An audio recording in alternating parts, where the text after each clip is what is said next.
Welcome, developers, to an in-depth and comprehensive look at implementing rate-limiting middleware, which serves as a crucial component for ensuring robust API security, optimal performance, and protection against potential overloads. Rate limiting effectively prevents abuse by restricting and controlling the number of requests that a specific user or IP address can make to your server within a defined time frame, such as requests per minute or per hour. This protection is especially vital for sensitive endpoints like login APIs, where relentless brute force attacks could otherwise compromise numerous user accounts and lead to severe security breaches.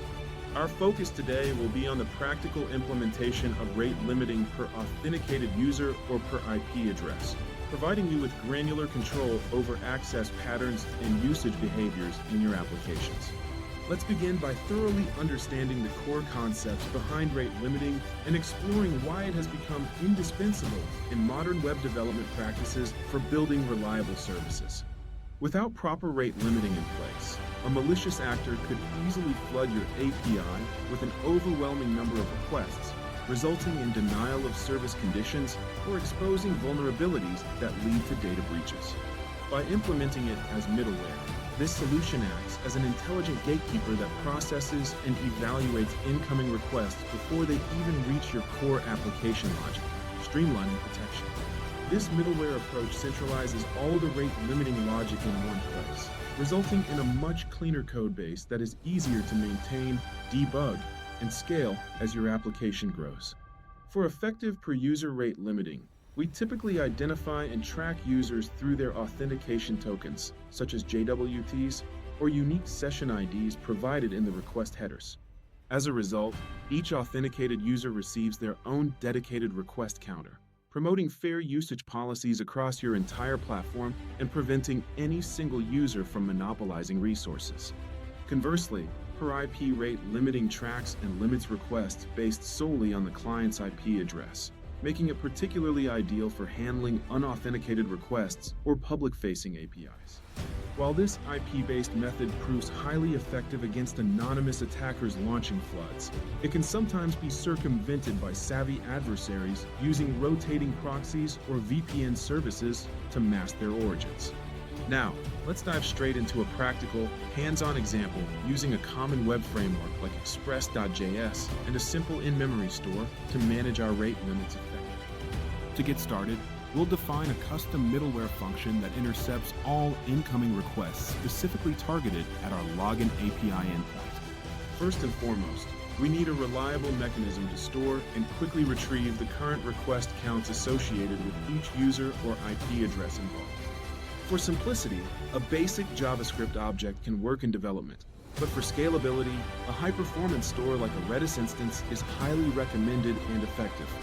For per-user limiting scenarios, we'll carefully extract the unique user ID directly from the request's authentication token, often found in the authorization header. In cases where no valid token is present or it's deemed invalid during verification, we can intelligently fall back to IP-based limiting or outright deny access to maintain security. For straightforward per IP limiting, we simply access and utilize the REQIP property, which is conveniently provided by most popular web frameworks like Express. Once the user or IP is properly identified, we increment their respective request count and immediately check whether it has exceeded our carefully predefined threshold limit. Should the limit be exceeded, the middleware promptly responds by sending back an HTTP for 29 too many requests status code to halt further attempts. Additionally, it's considered best practice to include informative retry after headers in the response, clearly telling the client exactly when, such as in 60 seconds, they can safely try again. Don't forget to implement a time-based reset mechanism for these counters, such as after 1 minute, 5 minutes, or 1 hour, to allow recovery periods. This reset feature ensures that legitimate users who accidentally hit a temporary limit aren't unfairly or permanently blocked from accessing your services. When deploying to production environments with high traffic, always opt for a robust, distributed store like Redis to handle your rate-limiting data reliably across multiple servers. Redis stands out with its exceptional performance, low latency, and data persistence features, making it crucial for demanding high-traffic applications that require unwavering reliability. Beyond basic counting, you can also explore and implement advanced algorithms, such as the leaky bucket or token bucket models, for achieving more sophisticated and nuanced rate limiting behaviors.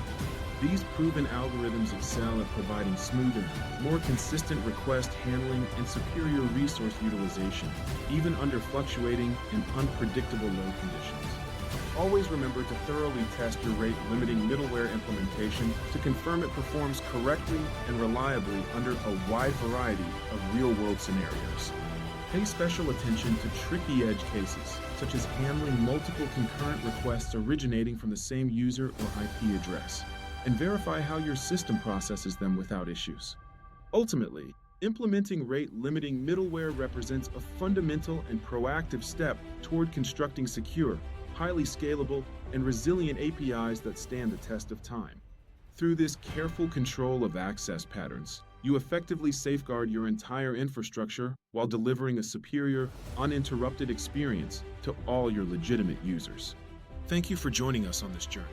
We sincerely hope this detailed guide equips you to fortify your applications against a wide range of potential threats and vulnerabilities.